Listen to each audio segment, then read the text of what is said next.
ప్రసాదం బాగుందా లేదా అని మిమ్మల్ని అడుగుతున్నా. సదుపాయాలు బాగున్నాయా లేదని అడుగుతున్నా. బాగున్నాయంటే చప్పట్లు కూడా చెప్పండి బాగున్నాయని. అక్కడ కుట్ర.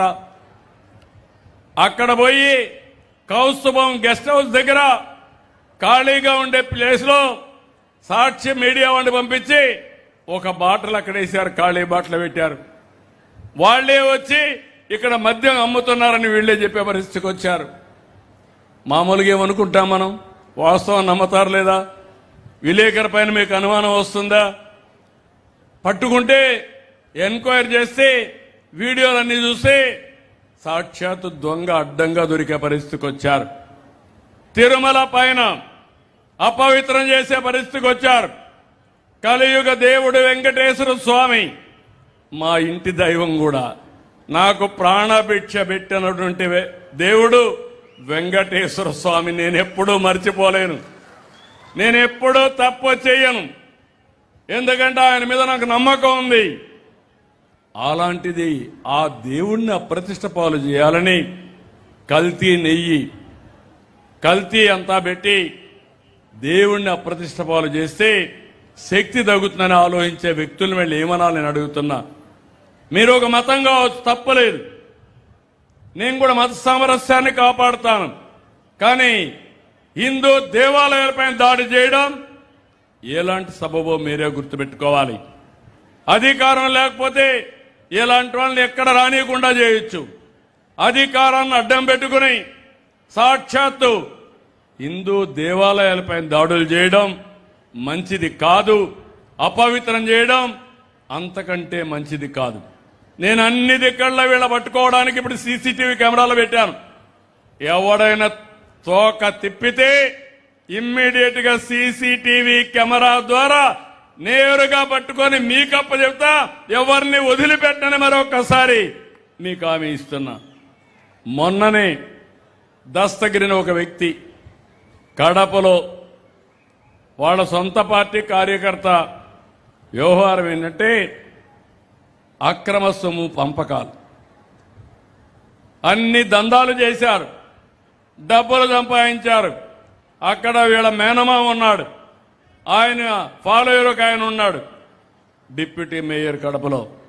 అందరూ కలిసి ఆ డబ్బులు ఇవ్వలేదని అతను చంపేశారు. చంపేసి దండ వీరేశారు. దండేసి తెలుగుదేశం చంపేసిందని మా మీద పెట్టేశారు. ఇమ్మీడియట్ ఎన్క్వైరీ చేపిస్తే అడ్డంగా దొరికాడు. అంటే మీరందరూ గుర్తుపెట్టుకోవాల్సింది, నిన్న కూడా ఒకటి చూశారు, నంద్యాల రాజశేఖర్ రెడ్డి విగ్రహం పైన దాడి చేసింది వీళ్ళ కార్యకర్త. దాన్ని సపోర్ట్ చేసిన నాయకుడు వీళ్ళ నాయకుడు. కడాన దాన్ని కూడా తెలుగుదేశం పార్టీని చెప్పబోతే అడ్డంగా పట్టుకున్నాం. 20 నిమిషాల్లో పట్టుకున్నాం. ఇప్పుడు పట్టుకుంటే ఇప్పుడు మీరు చూస్తే పేపర్లో కూడా ఇలా సాక్షి ఉంది కదా, వచ్చిందా ఈరోజు? అది వేరే పేపర్లో వచ్చాయా లేదా?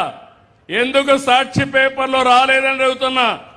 అంటే మీ నాన్న విగ్రహాన్ని విధ్వంసం చేస్తే నువ్వు నీ పేపర్లో వేయవు.